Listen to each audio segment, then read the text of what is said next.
Well, first of all, Emily did a great job, didn't she? I think we ought to take this show on the road. Happy Labor Day. I want to thank Mayor Cranley for being here, Representative Alicia Reese, thank you for being here, and thank you for your leadership on the Democratic Platform Committee and your leadership for expanding voting rights. We Democrats are favored making it easier to vote, not harder to vote. I want to thank Chairman David Pepper, Chairman of the Ohio Democratic Party, and I want to thank Pete McClendon. And they were reminding me backstage, although I didn't need any reminders, that 24 years ago, on Labor Day, I was here.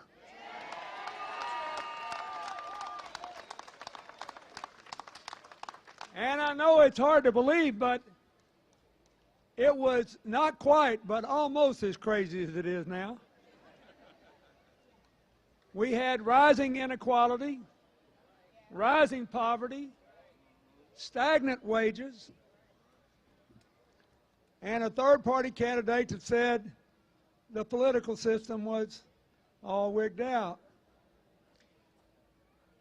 And you gave me a chance. Ohio voted for me, and I'll never forget it. On this day, we came on the bus, Hillary and Al Gore and me. We were here together, and I'll never forget it. And you had the best darn corn crop that year I ever saw in my life. And I went all through these farming areas, you know, and I always tell everybody, I believe I'll be, and I hope I am, the last American president ever to live on a small farm without indoor plumbing. It makes a great political story, you know, common man, born in a log cabin, you built yourself, all that stuff. But believe me, in the wintertime, the outhouse is way overrated. And actually, it is in the summertime in the South because the snakes come out. But I was here, and I love this event. And I love going through all the little towns and going through all the farm fields. And I realized there's a reason why elections in Ohio are often close, but often determine who gets to be the president. Of all the states in the country, you have the best distribution across the state of mid-sized cities. You're a great manufacturing state. You're a great agricultural state. You have great universities. And one of them in particular had a pretty good football game on Saturday. But anyway, some people spend a lifetime and don't score that many touchdowns. I don't know. But anyway, I've always felt close to Ohio. I've always been grateful. I was grateful in '92. I was grateful in '96. And I was grateful when you voted for Hillary in the primary. It meant more to me than you'll ever know. But I want to talk about you today. This is Labor Day. And one of the things I always notice is in every election, it often gets a little crazy. And this is an unusually crazy election. There are objective reasons for that. All over the world, that financial crash 8 years ago has had a very long tail. All over the world, the economic and the political order is under attack for good reasons. A lot of people feel left out and left behind. In the United States, after inflation, 80% of the people have not gotten a pay raise in 8 years. The average family is living on about what they were after inflation the last day I was president. And so this election ought to be about how do we get stronger together? How can we How can we increase prosperity and increase fairness? More economic growth, fairer economic growth. How can we live and work together? Because you can't have an inclusive economy if you don't have an inclusive society. We need to protect voting rights. We need to pass immigration reform. We need to support both the police and the community people so that we don't have people afraid to go outside at night or in the daytime. We got to do this together. And in order to do it, we need our head on straight, because I have never seen the lack of effort of people trying to get you to think about something else. Anything else. God forbid we should have an election based on what's best for you and your future. Right? Oh, they even went after my foundation last week. Now that was really funny to me. Somebody asked me what I thought about it. I said, well, here's what I did. I was sort of Robin Hood, except I didn't rob anybody. I just asked people with money to give it to people who didn't have money. And we tried to use it in America and around the world to save jobs, to create jobs, and to save lives. So look, let's take a good Ohio example. One of our best partners was Procter & Gamble. They made a commitment at our Clinton Global Initiative several years ago that they would save one life somewhere on the planet every hour of every day as long as the company is in existence. And they have. And I've visited their projects all around the world. They've kept their word. They have put out billions and billions of clean water packets that cost, I don't know, 10 or 15 cents a pack, and will give a poor family in a remote village in Africa each pack enough to support the family for 3 or 4 days for a dime. It's amazing. Now, if there's something wrong with that, shoot me. Then I work with the labor movement. Let's come home. I work with the labor movement. 5 years ago, I went to the president of AFL-CIO and I said, look, we're not creating any jobs. The Congress is hostile now to the president, trying to stop him every which way he turns. We need a big infrastructure program.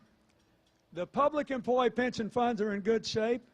A lot of the private ones aren't.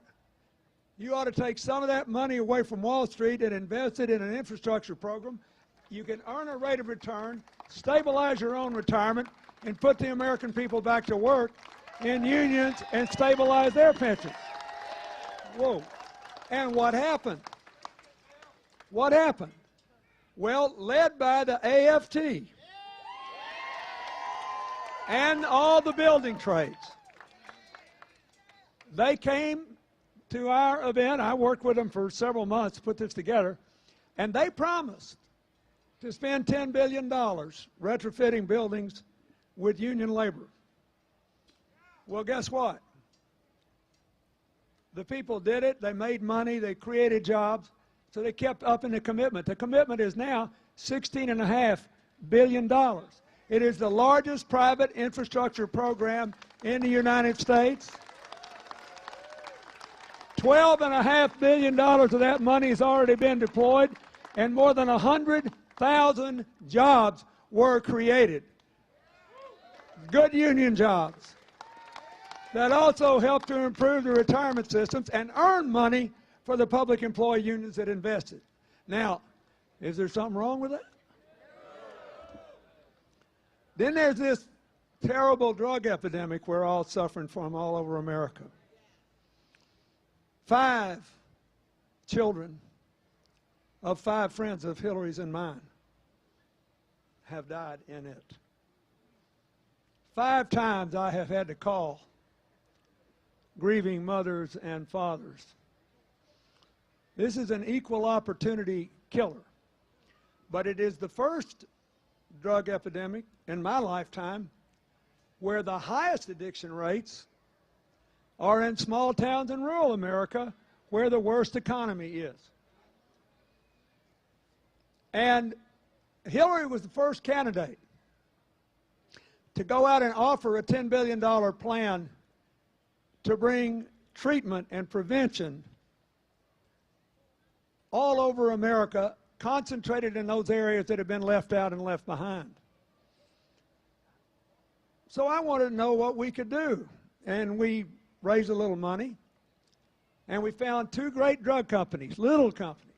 One was called AFL-CIO, and they made this auto-injection version of naloxone, or Narcan you may call it, that brings people back from the dead. If they're overdosed, if you give it to them, they're okay for an hour, and you got an hour to get to the hospital. And the price was slashed dramatically so we could get it to first and second responders all over America. And then we found another little company called Adapt, and they offered nasal spray naloxone, which is any of us could administer that. And the FDA in this government approved it in record time, and now we're putting it free in every high school in America. Is there something wrong with that? Oh, I could go on and on. Our healthcare affiliate now has negotiated drug prices for AIDS drugs and malaria drugs that are the least expensive, high-quality medicine on earth. And of the 18.5 million people alive in non-rich countries, 11.5 million are on these contracts, including 75% of all the little kids that are alive. I don't think there's anything wrong with that. But anyway, what's that got to do with you? Because this is a classic example of what always happens in political campaigns when somebody wants you to stop thinking. You should vote for the person who will be best for you, your family, your community, your state, and your nation. That's what you ought to do. And I think you ought to vote for Hillary because I think we're stronger together than stronger apart. I think you ought to vote for Hillary because she's got the best ideas to create new jobs and raise incomes, more growth and fairer growth.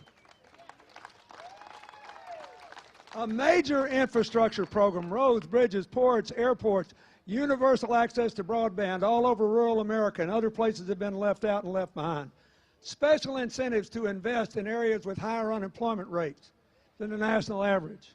Special incentives for companies and unions to support job training programs for people that don't need four-year college degrees to get good middle-class jobs if they have the skills. There's more than 1 million of those jobs open on Labor Day that have not been filled. Affordable college for everybody.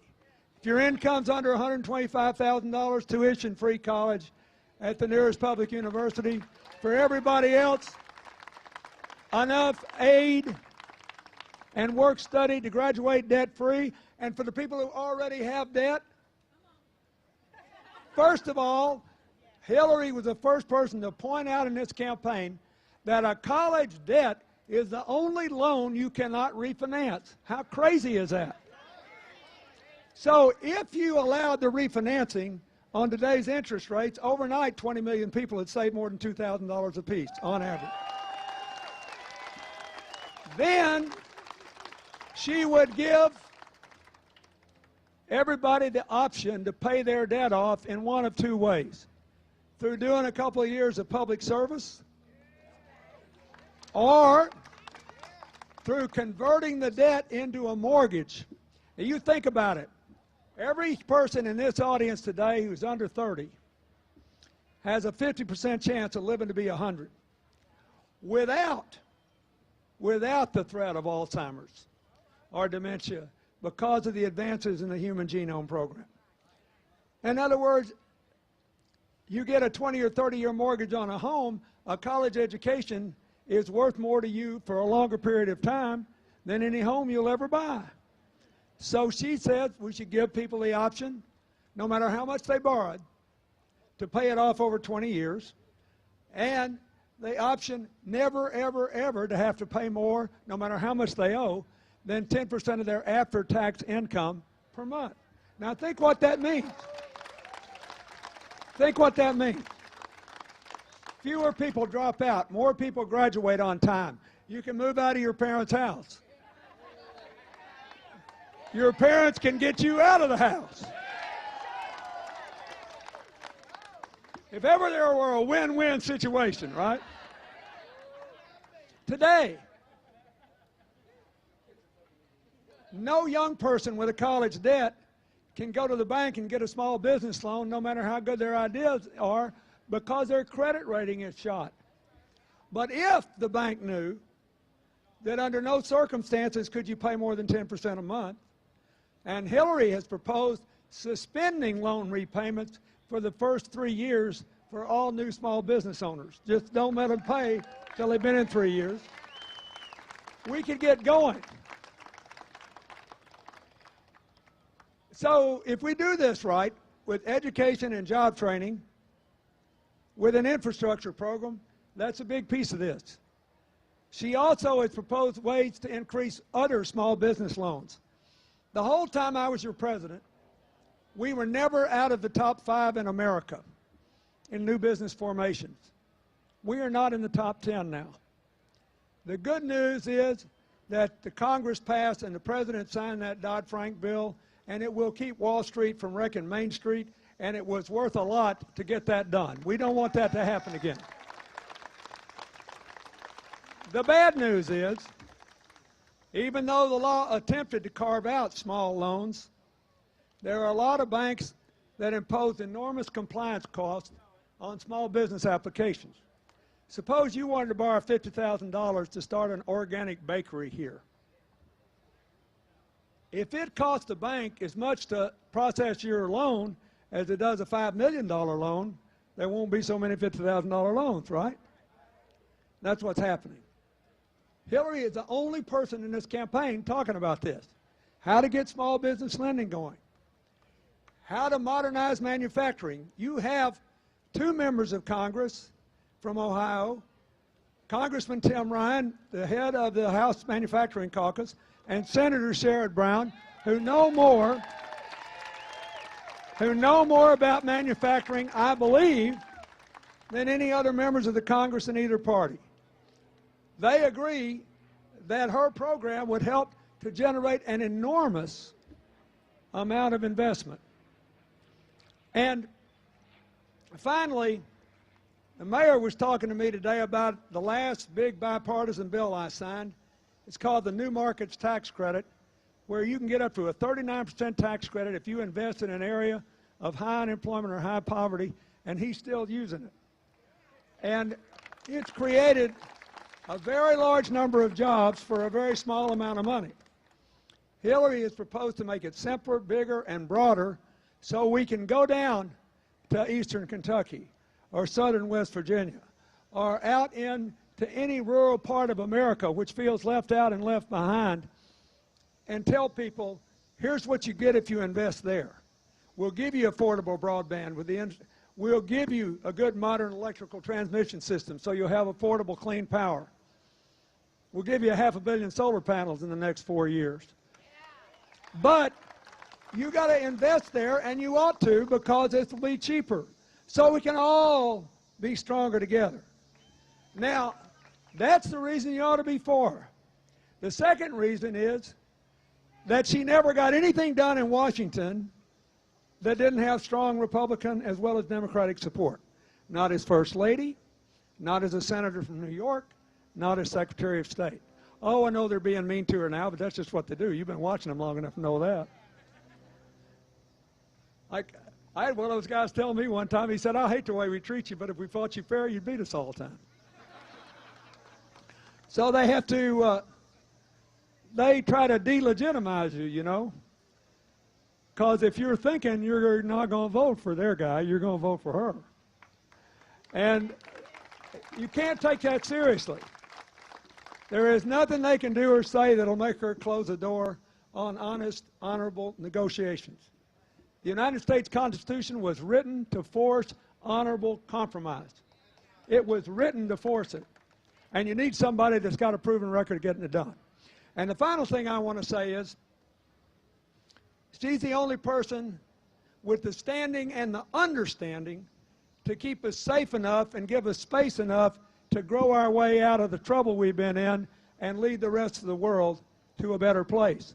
That's why, if you look at it, you may have noticed that a very significant number of prominent Republicans have endorsed Hillary.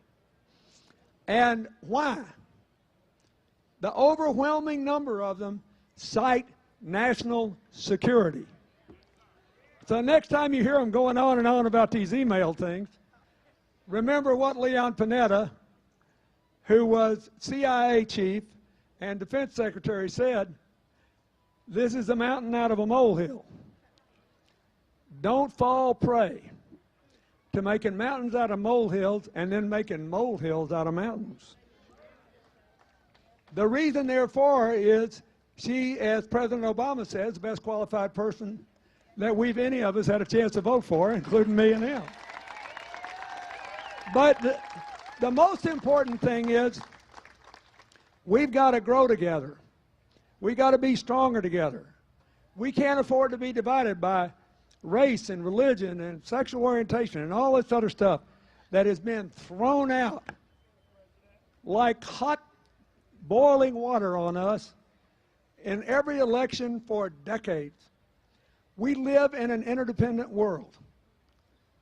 A Greek American who was the commander-in-chief of NATO, Admiral Stavridis, was on television the other night, and they asked him what they thought about Hillary's opponents' claim that the military was a disaster and he was going to throw money at it.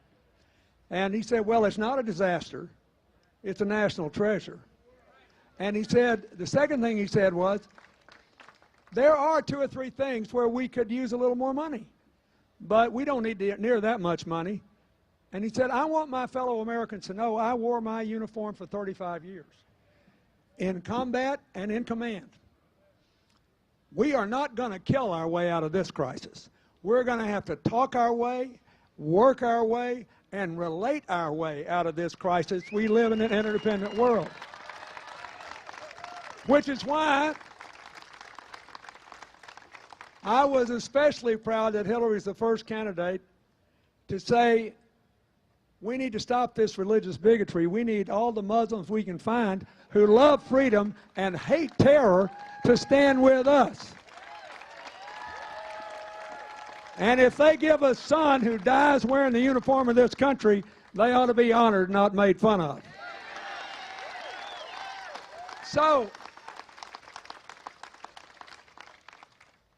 final thing I want to say is this. The union movement is very important to the success of this agenda. Important to our efforts to expand voting rights, not restrict them. Important to our efforts to keep the National Labor Relations Board in progressive hands. The President's done a good job with that. We've got to keep going with that. And important to maintaining a balance.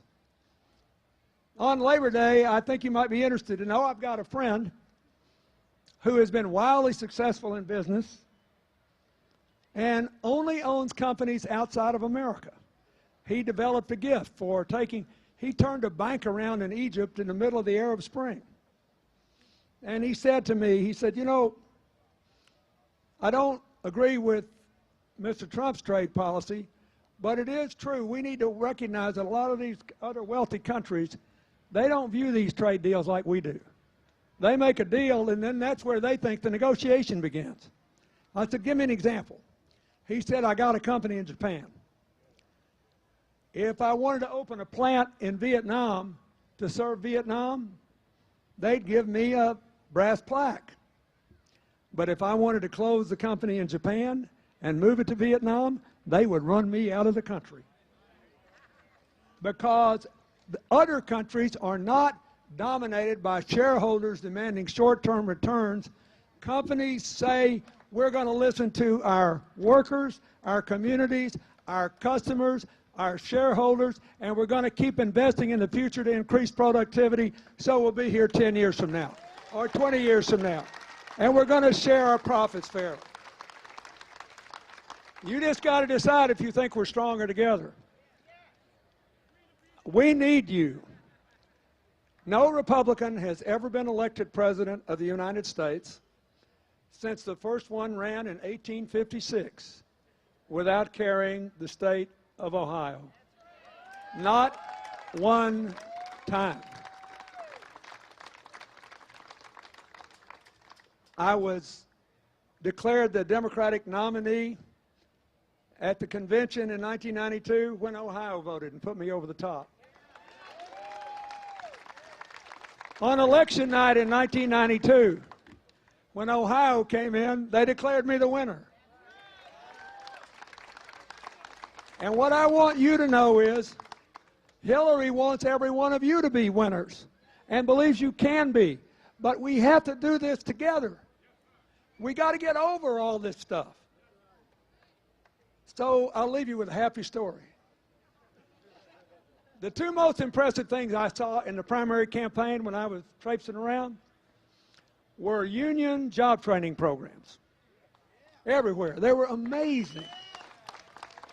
Adding to the value of the workplace.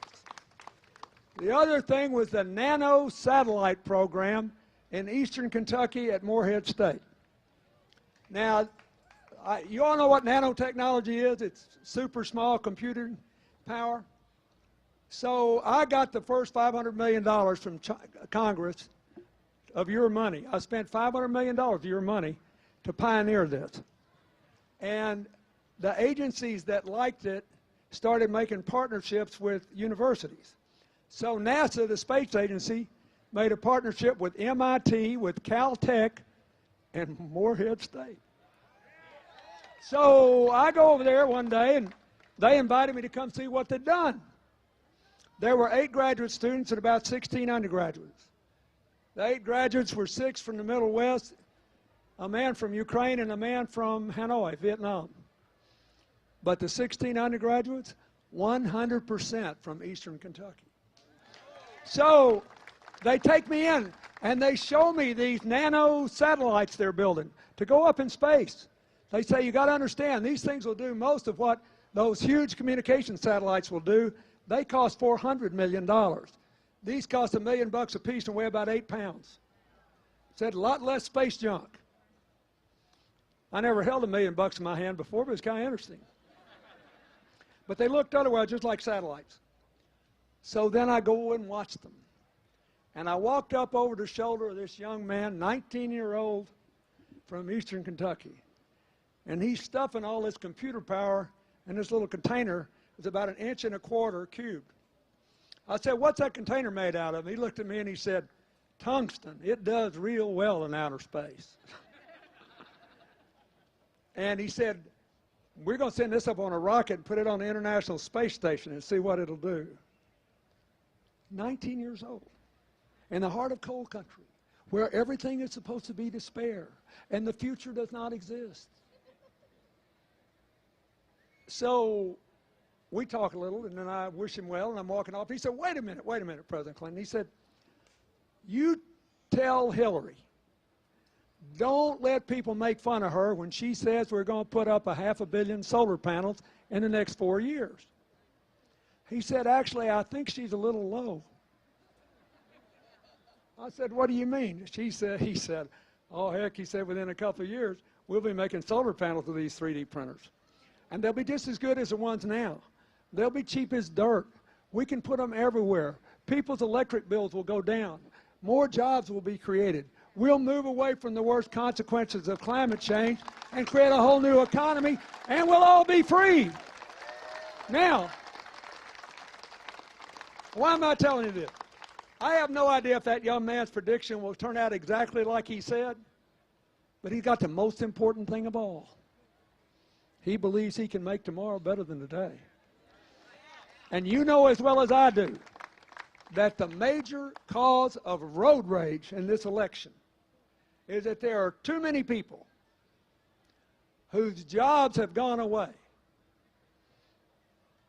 who are frustrated about their ability not only to take care of themselves and their families, but to give their kids a better future. We got to give people that sense of upward mobility again. That's why it's not just jobs and incomes, it's declining inequality and upward mobility. You want every American to be able to look in the mirror every day and say, I am a person able to chart my destiny, able to create a future, able to make choices that will make a difference. If you believe that, you can't afford to be sucker punched into casting a resentment vote, even if it's for Hillary. We don't need anger, we need answers.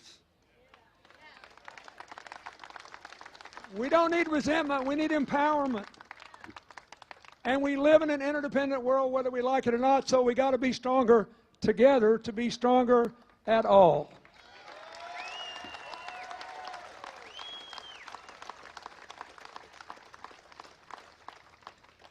Please, give us another 1992. Give us another 2012 when you came through for President Obama when people said you wouldn't.